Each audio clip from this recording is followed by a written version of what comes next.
내노라 하는 감정원이 식사를 하기 위해서 식당에 갔다고 합니다. 음식이 나오기 전 바깥을 두루 살피고 있는데 개 한 마리가 매여 있었고 개가 먹이를 먹고 있는 겁니다. 그 모습을 보고 이 감정원이 충격을 받았어요.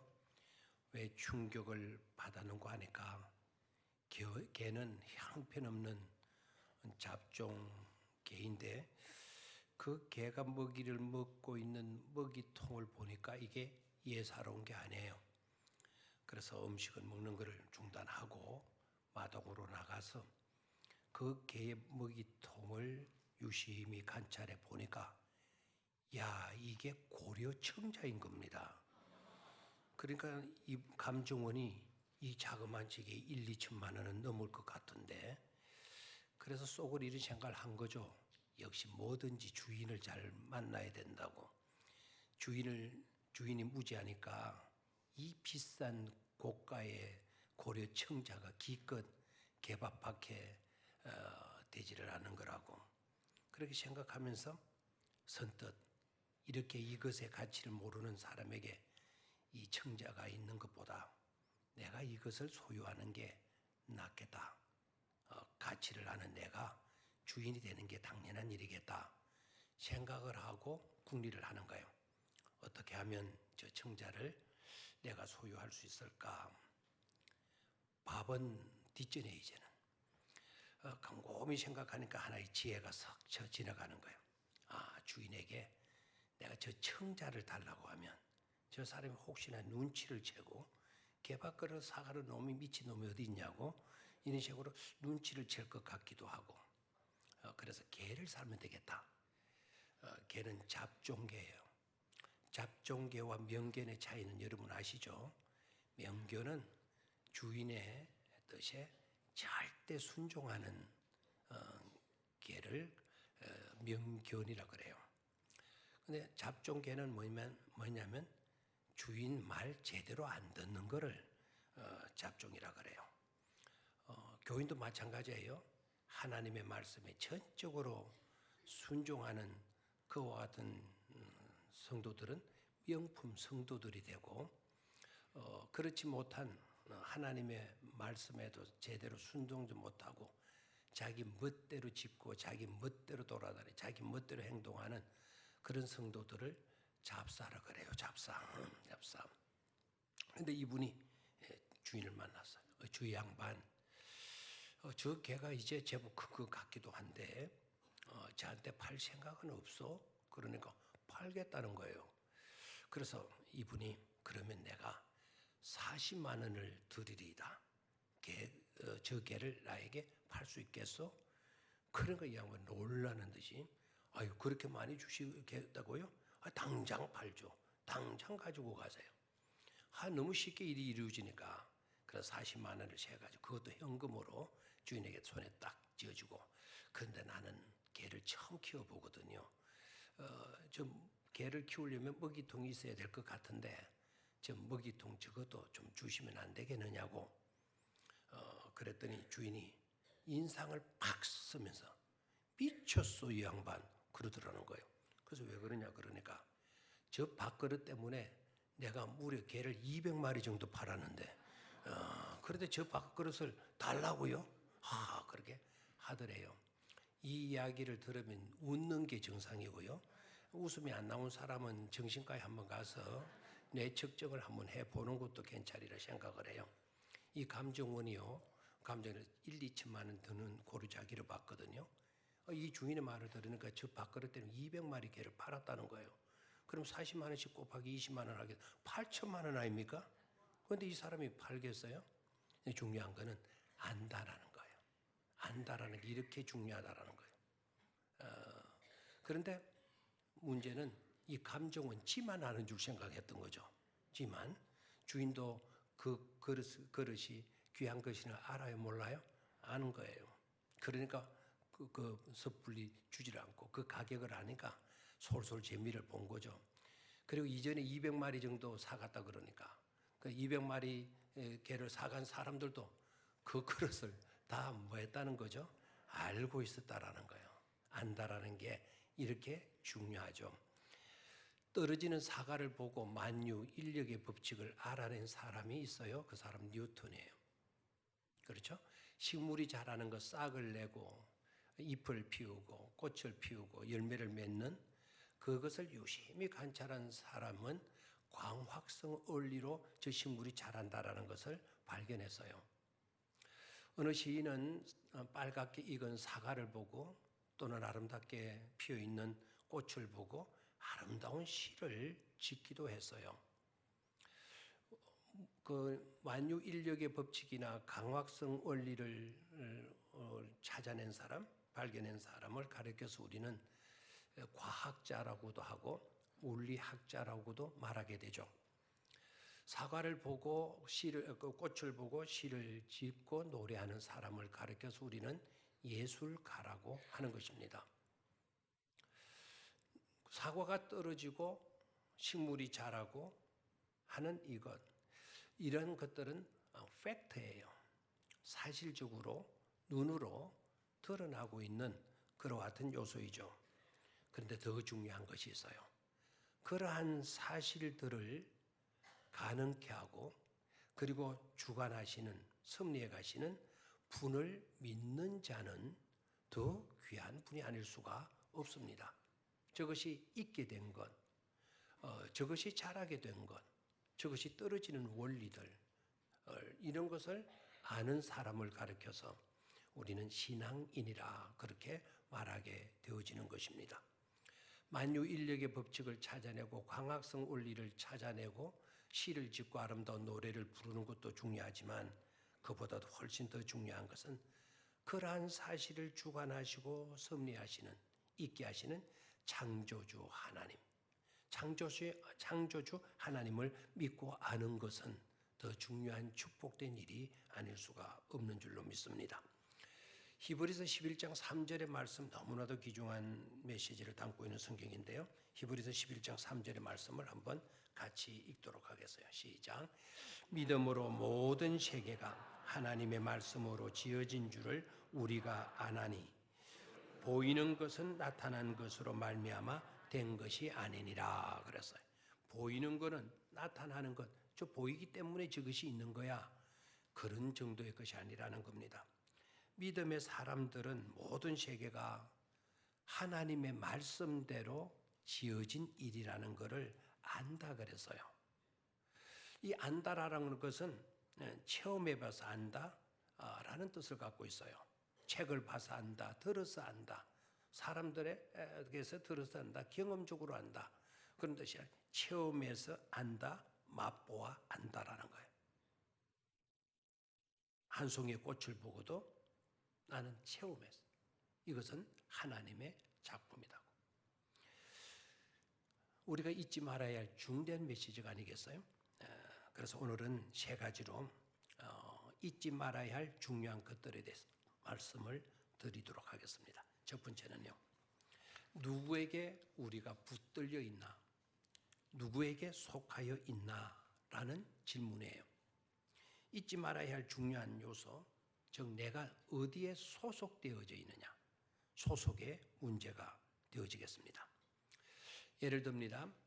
고물을 생각해 봅시다. 고물은 어디에 있어도 고물이죠. 쓰다가 이제 가치를 다 잃어버린 그와 같은 물체를 우리는 고물이라 그러죠. 쓰레기 매립장이 있어야만이 그것이 고물인 것이 아닙니다. 방 안에 두었다 하더라도 고물은 고물인 거죠. 보석은 어떻습니까? 보석도 마찬가지예요. 아주 고급스러운 화로운 전시관에 전시를 해놔야 그것이 보석이 되고 그 보석이 뻘 속에 떨어뜨려져 가지고 진흙벌이 묻게 되게 되면 그것이 보석이 아닌 것입니까? 어디에 있으나 어떠한 모습을 취하거나 간에 보석은 보석인 것입니다. 왜 그렇게 되죠? 위치나 장소에 따라 본체가 달라지는 것이 아니다라는 거예요. 본질, 본성이 바뀌어지기 않기 때문입니다. 그럼에도 간혹 보게 되게 되면 참 경탄을 금할 수 없는 그와 같은 일들을 경험하게 되죠. 못 쓰게 되는 고물인데도 불구하고 그 고물이 유명한 예술가의 손에 붙들리게 되어지니까 정말 놀라운 작품이 되어지더라고요. 여러분들 혹시 미술 전시장 하다 보면 그런 것을 많이 봤을 거예요. 뭐 어떤 버리다 뭐 철사 같은 거, 깡통 같은 거 막 이런 거 주워 가지고 하나의 작품을 만들었는데 저는 그 작품을 보면서 야, 이 사람들 아이디어가 이거 대단하구나. 이래서 예술가가 되는 모양이구나. 그런 것으로 놀라지만 그 작품을 내가 소유하고 싶은 생각은 하나도 들지 않더라고요. 그런데 작년 크리스마스 때 신문에 이런 크리스마스 추리가 신문에 사진으로 실려 있더라고요. 페트병을 모아가지고 수천 개의 페트병을 가지고 십자가를 만들었어요. 그 십자가를 만드는데 그게 전부 다 페트병이래요. 뭐 코카콜라 상표 붙어 있는 그 페트병도 거기에 있고, 심지어 대선 소주, 그 소주 대선 막걸리 그 깡통도 그 페트병도 들어가 있고, 그 안에다가 조명을 넣어서 스위치를 올려놓은 사진을 찍었는데, 야, 굉장히 호화로운 느낌을 가졌어요. 자, 우리가 좋아하는, 우리가 사랑하는 십자가, 그 십자가에 이 페트병이 사용되어졌다라는 거, 재밌는 그와 같은 에피소드는 될 수 있을까요? 그렇다고 해서 그 페트병이 십자가의 장식품으로 이렇게 사용되어졌다고 해서 쓰레기가 아닙니까? 역시 고물에 지나지 않은 것이죠. 우리는 그와 같아요. 고물과 같은 형편없는 망가지고 깨어진 그와 같은 죄인이에요. 죄인 아닌 사람은 한 사람도 없죠. 의인은 없나니 한 사람도 없다라고 말씀하신 말씀을 역으로 보게 되게 되면 우리 모두는 다 죄인이다. 죄인 아닌 사람은 한 사람도 없다라고 하는 뜻 아니겠습니까? 어디에 있건 간에 죄인은 죄인인 것입니다.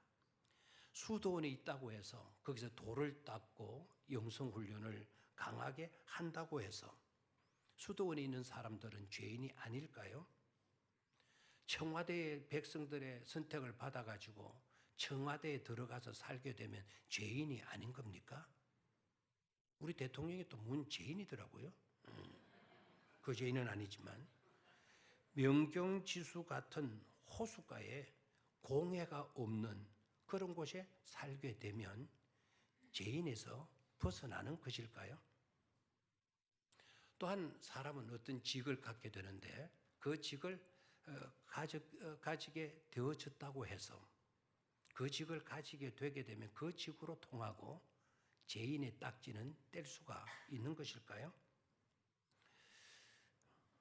자선단체에 속하여서 열심히 좋은 일들을 많이 하는 그와 같은 사람도 여전히 죄인이에요. 잘잘못을 판단하는, 남의 잘잘못을 판단해 주는 역할을 하는 판사의 직을 가졌어도 그분도 죄인인 겁니다. 도둑과 사기꾼들을 잡는다고 해서 경찰은 죄인이 아니고 경찰청장은 죄인이 아닌 것입니까? 대통령도 죄인이에요. 왜 그렇습니까? 본성이 타락했기 때문에 그래요. 여기에 예외라는 것은 있을 수가 없어요. 우리 모두는 다 한 가지로 망가졌고 한 가지로 어그러졌고 한 가지로 타락한 죄인들입니다. 그런데 예외가 딱 하나 있어요. 예외가 하나 있다 그러니까 여러분들 혼돈이 갑자기 생기죠. 조금 전까지만 해도 없다라고 강조해놓고 또 있다 하면 웃자란 말이고 아마 이런 생각이 선뜻 들 수도 있을 거예요.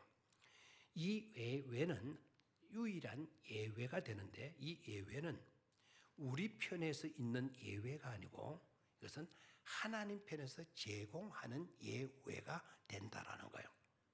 하나님에게서 이런 예외가 많이 쌓여 있는 것이 아니고 하나님 편에서도 이런 예는 특별 케이스에 오직 한 분뿐인 예외가 되어진다는 사실입니다. 그렇기 때문에 이 예외만큼은 절대로 우리가 놓치거나 이 예외에 대해서 모른 채 지나가는 무지해서는 절대로 안 될 것입니다. 이유는 어디에 있는 거 아니까? 이 예외적인 유일한 이 예외의 내용은 이루 말로 다 할 수 없는 복음이기 때문에 그렇습니다. 우리에게 주어지는 굿 뉴스이기 때문에 그렇습니다.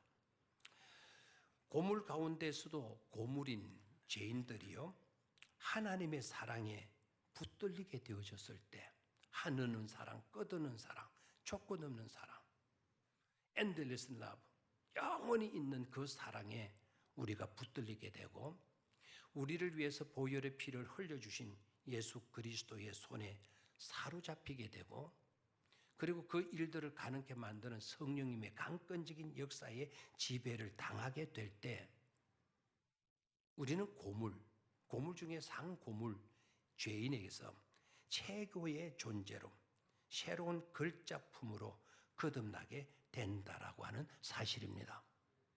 그것도 어느 작품의 손에 찔리진 고물 정도가 아니고 그런 고물로 만들어진 새 작품이 아니고 완전히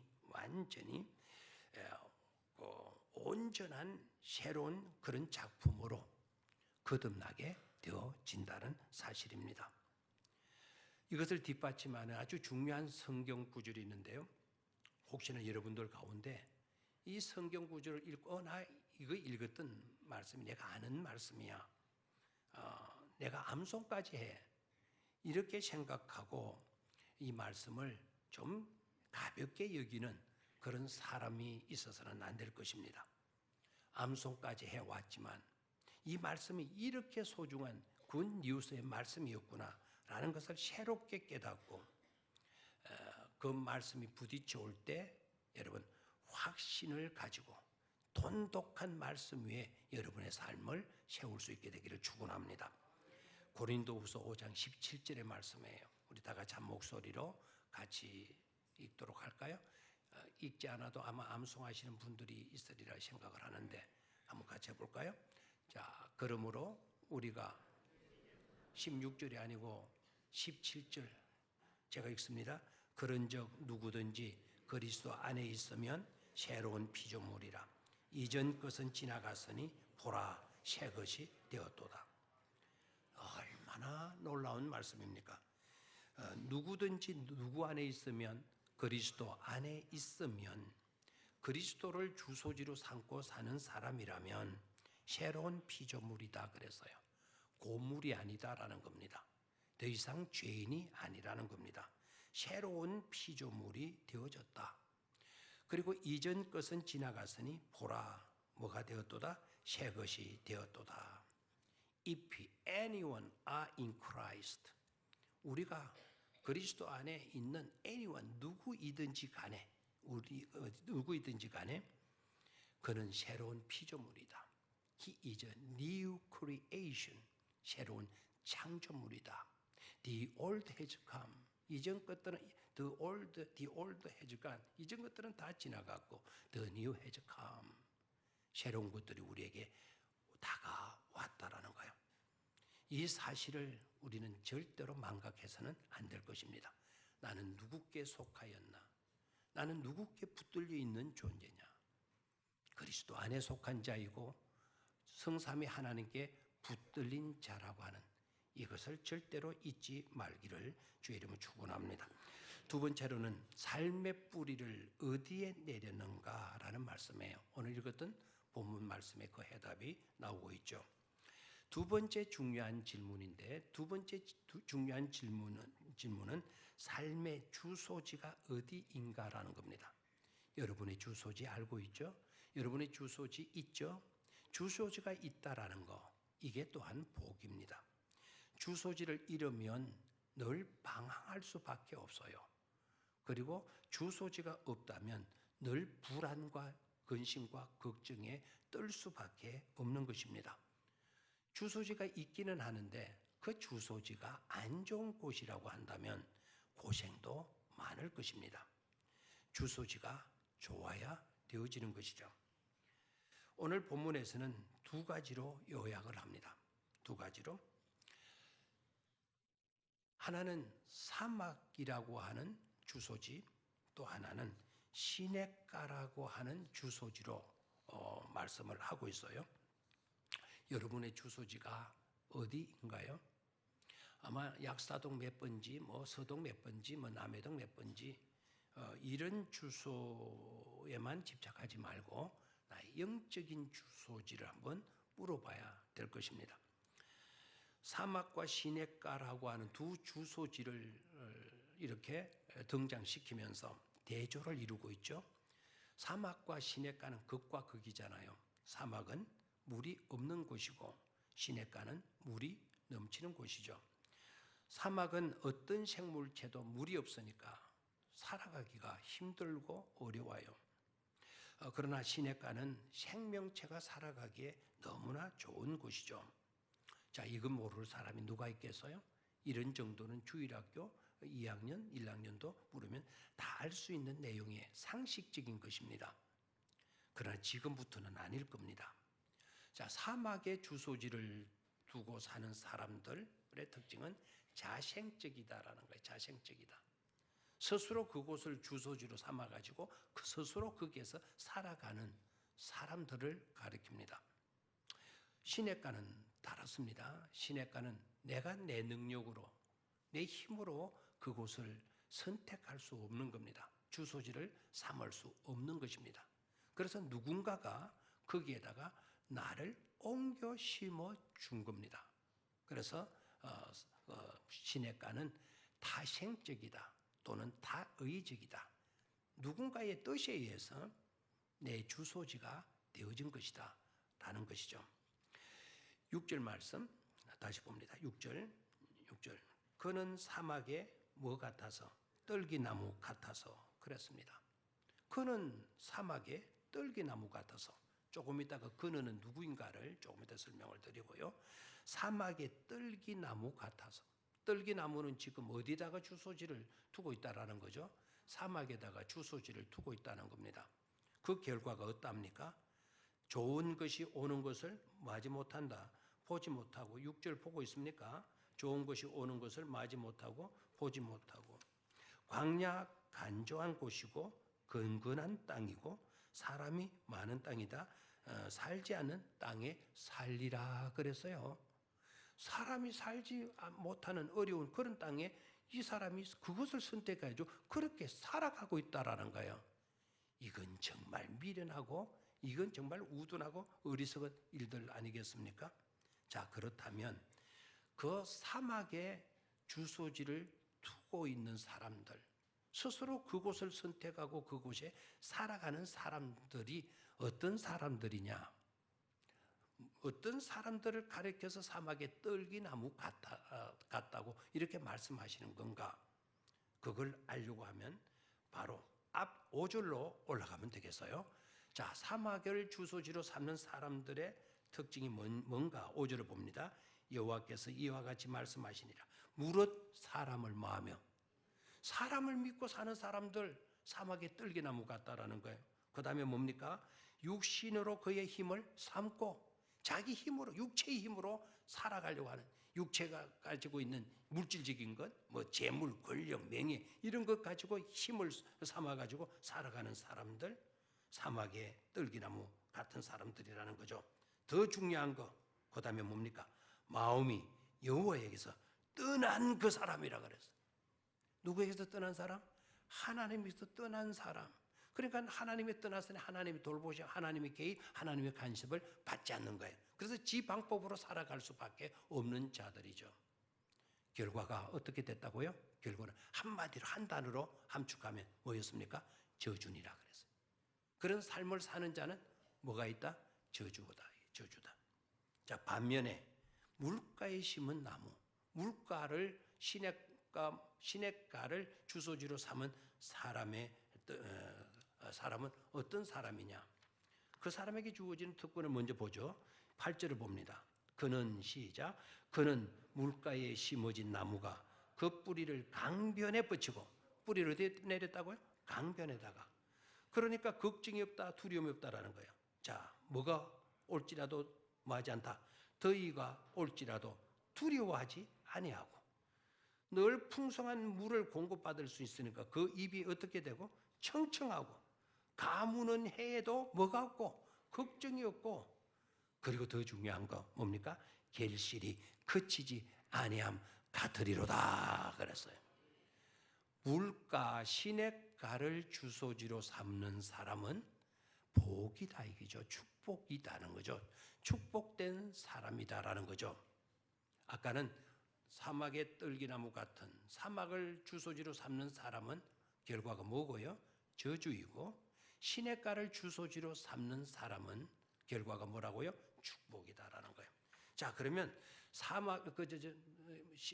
시냇가에 심은 나무 같다. 시냇가에 심어진 나무. 여기 중요한 거 심어진입니다. 다시 한번 뭐라고요? 심어진이에요. 나무가 지 스스로 자리를 옮길 수가 없죠. 좋다고 저리로 갈 수도 없죠. 누군가가 이 나무를 물가로 뭐 해놓은 거죠? 심어 놓은 것이란 말이죠. 그래서 다 이직이고 다 생적이라는 것입니다. 자, 그러면 그렇게 되어진 사람은 어떤 사람이냐? 7절로 가봐요. 그러나 무릇 여호와를 의지하며 물가에 심어진 나무의 특징이 뭡니까? 여호와를 의지하는 사람. 두 번째는 뭡니까? 여호와를 의뢰하는 그 사람이라 그랬어요. 의지하고 의뢰하는 사람. 의지하고 의뢰하는 사람. 누구를? 하나님을. 내 방법이 아닙니다. 세상 사람 의지하는 것 아닙니다. 세상 흐름, 세상 풍습을 쫓아가는 그런 삶이 아니라고 그랬어요. 하나님을 의뢰하고 하나님을 의지하는 사람. 대상이 똑같아요. 하나님이에요. 의지하고 의뢰하고 같은 비슷한 내용인데 굳이 좀 구별을 짓는다고 한다면 의지는 내가 기대는 거예요. 누가 받침목이 되어줘서 버팀목이 되어줘서 내가 기대는 거예요. 기댔다고 하더라도 내가 жил고 있는 짐은 그대로 있어요. 그러면 의뢰는 뭐냐? 이제는 기댈 뿐만 아니라 내가 가지고 있는 모든 짐들을 이분이 다 맡아주시는 거예요. 맡겨버리는 거예요. 이해가 됩니까? 바로 하나님께 의지하고 하나님께 모든 문제를 맡기는 의뢰하는 그 사람. 그 사람의 결과는 바로 뭐라고요? 복이다 이거예요. 축복이다. 아멘입니까? 그래서 절대로 저와 여러분들은 내 임의대로 살지 말기를 바라요. 내 방법대로 세상 풍습대로 내 육체적인 힘 내가 가지고 있는 얄팍한 그런 지식 경험들 그런 거 앞세우면서 살지 말게 되기를 바랍니다.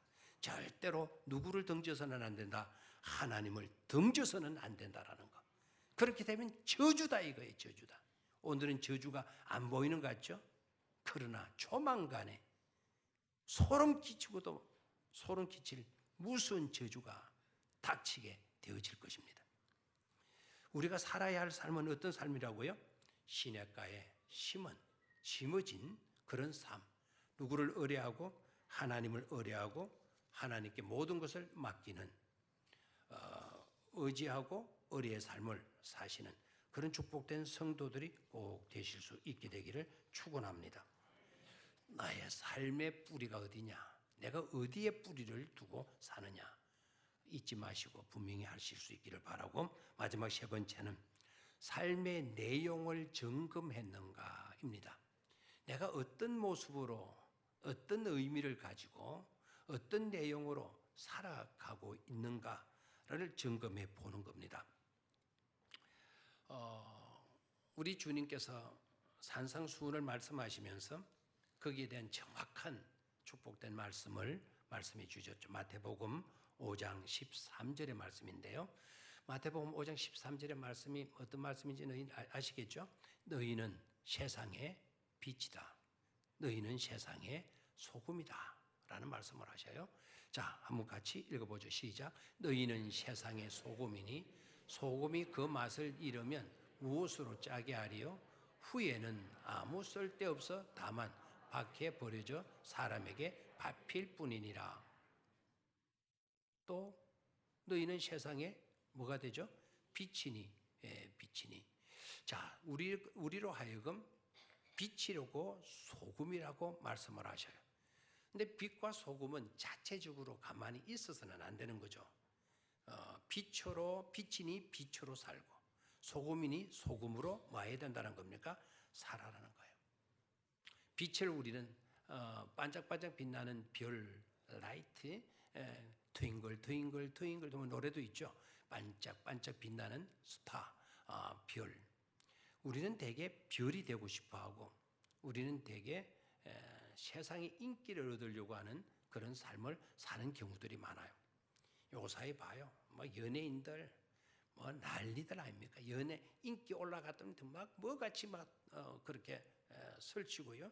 인기 폭락하면 그만 낙심해서 자살하고 일들이 많이 일어나게 되죠. 얼마 전에 어느 목사님이 저한테 목사님 부탁이 있습니다. 뭔데 하는가? 그 유튜브를 보시고 거기에 좋아요 그리고 구독을 신청해 달라 그래. 저는 그걸 잘 못하거든요. 어떻게 하면 되노? 그래 직접 찾아까지 왔어요. 찾아가지고 이제 근데 자기 아들 문제더라고요. 그래서 이제 그걸 눌러주면 1000명만 되면은요 뜬다네요. 1000명만. 나중에 주부 광고 넣을까요? 여러분들 다 한번 눌러줄래요? 그만큼 인기에 사로잡혀요. 자기를 알리고 자기를 돋보이게 하고 자기 주가를 올리고 자기가 뽐내고 싶어하는 거죠. 그런 스타가 되라. 그런 소금이 되라는 말씀이 아닙니다. 자, 이분 소개할 건데 이분을 여러분 그래도 한번 풍문이라도 들어서 알아나기를 바라요. 이분 이름만 거론해도 남들이 여러분들 와 하고 감탄을 하게 될 겁니다. 어떻게 이 사람을 알아요? 막 이렇게 나올 겁니다. 연예인들도 방송에 나와가지고 좋아하는 뭐 책 있냐라고 물으면 이분 이야기 할 때가 많아요. 그분 이야기만 주변에서 와 다 해요. 저도 이분 이야기 할 건데 여러분들의 반응이 어떨지는 모르겠어요. 이분 이름만 알아도요 수준 있는 사람으로 통해요. 꽤나 교양 있는 지성 있는 그런 사람으로 통해요. 그분이 누구냐면 이정선 씨예요. 제가 그분을 알거든요. 전혀 반응이 없어요. 그럼 와 해줘야 된다 그러니까. 그래도 유명한 분이죠. 이분이 시집을 많이 냈는데 제가 아까 1부 때 마치고 가서 이분 시집이 몇 개 있나 보니까 4권 찾아서 4권 있더라고요. 이분이 쓴 사랑하는 별 하나라고 하는 시를 한번 보죠. 이분의 마음이 얼마나 순수한지 얼마나 정감이 넘치는 문장으로 표현하고 있는지 한번 보시고요.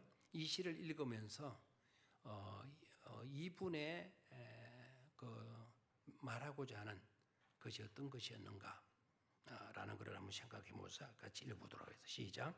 나도 별과 같은 사람이 될 수 있을까? 외로워 쳐다보면 눈 마주쳐 마음 비추주는 그런 사람이 될 수 있을까? 나도 꽃이 될 수 있을까? 세상 일이 괴로워 쓸쓸히 밖으로 나서는 날에 가슴에 환히 안기어 눈물 짓듯 웃어주는 하얀 들꽃이 될 수 있을까? 가슴에 사랑하는 별 하나를 갖고 싶다. 외로울 때 부르면 다가오는 별 하나를 갖고 싶다.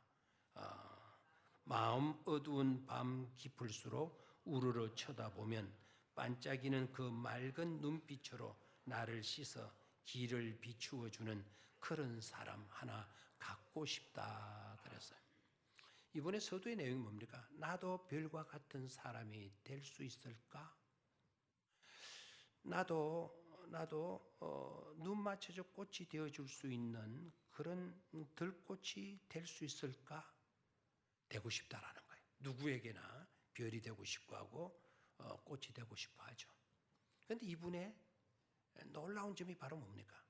자기를 드러내고 자기를 자랑하고 자기를 뽐내고 과시하려고 하는 그런 내용의 스타가 되고자 하는 것이 아니었어요. 남들의 감탄을 우러러하고 이야 멋있다 이런 칭송을 듣기 위한 꽃이 되고자 하는 것이 아니었어요. 누군가에게 빛이 되어주고 누군가의 마음에 환한 밝은 마음을 줄 수 있는 그런 들꽃, 그런 꽃 한 송이 되고 싶다라는 거예요. 우리 주님이 원하시는 마음이 어떤 걸까요? 뽐내고 자랑하고 바리새인들처럼 나는 거룩함내 하고 폼 잡고 다니고 거룩한 괴성 부르고 그냥 하나님 아버지 가면 될 거야. 아버지 하나님 이래야 되고 그런 것이 아니에요. 빛이고 소금이다. 말없이 어두운 밤길을 네가 탐으로 밝혀주는 그런 빛. 이름도 없이 피다가 지고 말겠지만 그러나 피어 있을 그 동안에 누군가에게 행복을 주고 아름다움을 주고 평안을 주는 그런 삶. 그런 삶을 우리가 살고 있느냐라는 거예요. 삶의 내용을 점검해 보자는 겁니다. 오늘 이 시간부터 이제까지는 어떻게 왔다 하더라도 지금 이 시간부터는 이런 삶의 내용으로 살아가실 수 있게 되기를 주의 이름으로 축원합니다.